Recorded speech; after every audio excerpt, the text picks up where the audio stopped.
All right, let's get into it. This week, we're looking at a really interesting split coming out of Washington's official communications. You've got the president over in Asia signing all these massive international deals, but at the exact same time, the story back home was all about one thing, a government shutdown.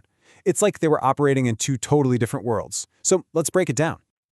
Okay, so here's the game plan. We're going to start by following the president's trip through Asia to see what exactly was signed. Then we'll unpack what this new playbook for trade and tech alliances actually looks like. From there, we'll pivot back home to see the very different narrative being pushed during the shutdown. And finally, we'll try to connect the dots and see how the administration is using all of this to shape its own story. So let's set the scene on the world stage. The president's trip to Asia was absolutely jam-packed with announcements. We're talking everything from trade and tech to critical minerals, a real flurry of activity. And you can see just how busy it was. I mean, this was a rapid-fire series of events. On October 26th, boom, 4 trade deals announced with Southeast Asian nations. The very next day, a major statement reaffirming the alliance with Japan.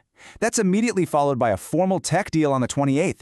And the trip wraps up on the 29th with another huge tech deal, plus commercial agreements in South Korea. It was relentless. This quote right here, this is straight from a White House article, and it tells you everything you need to know about how they wanted this trip to be seen. The language is really intentional. Relentless charge, monumental wins. The goal was to frame every single one of these agreements as a direct victory for Americans. Okay, so what does that America First approach actually look like in a trade deal? Well, that's where we get into what seems to be their new playbook. We're going to dig into the details of these agreements, especially the ones with Malaysia and Cambodia, because they all follow a very specific pattern. So when you boil it all down, these deals have a pretty clear give and take. On one side, the U.S. gets better market access for American-made goods. On the other side, these partner nations have to commit to a whole host of things. They have to adopt U.S. standards on labor and the environment, and they have to align with American economic and national security policies. It's all presented as a two-way street. But here's where it gets really interesting when you dig into the specifics. We're talking about other countries agreeing to align with U.S. sanctions lists, adopt intellectual property laws that mirror America's, and get this, even consult with the U.S. before they sign certain trade deals with other countries.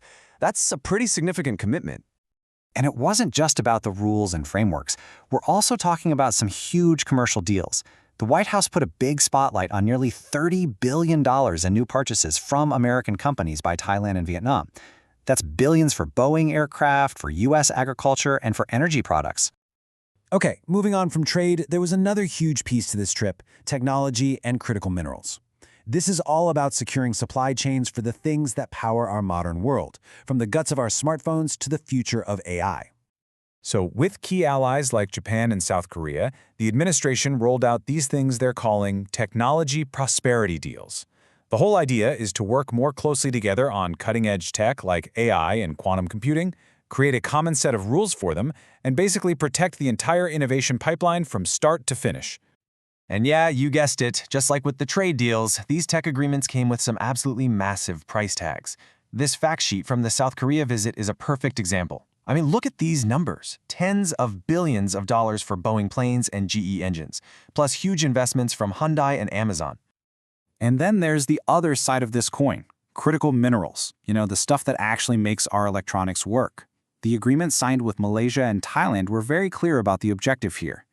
Build up supply chains for these essential resources outside of countries the documents call non-market economies.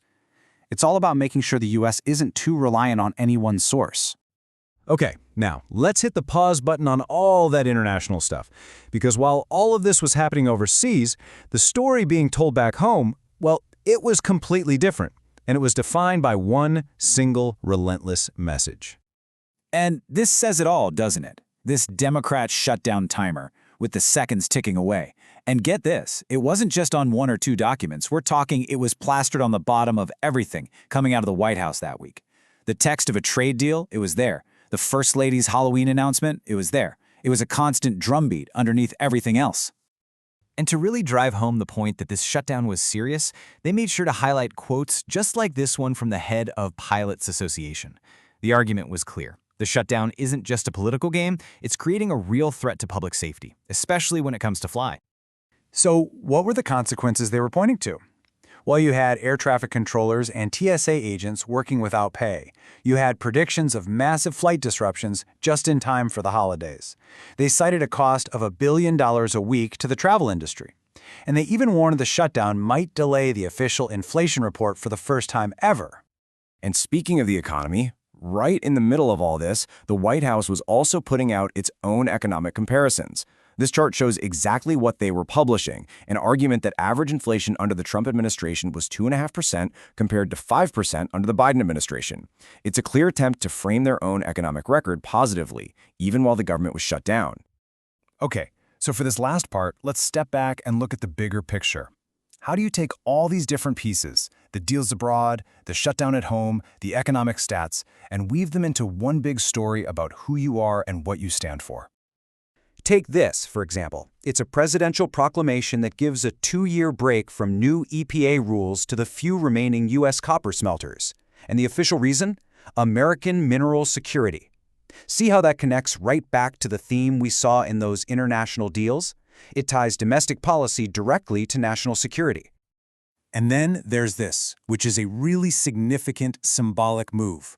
Tucked into a message about President John Adams' birthday was an announcement. The Department of Defense is being renamed back to its original name, the Department of War.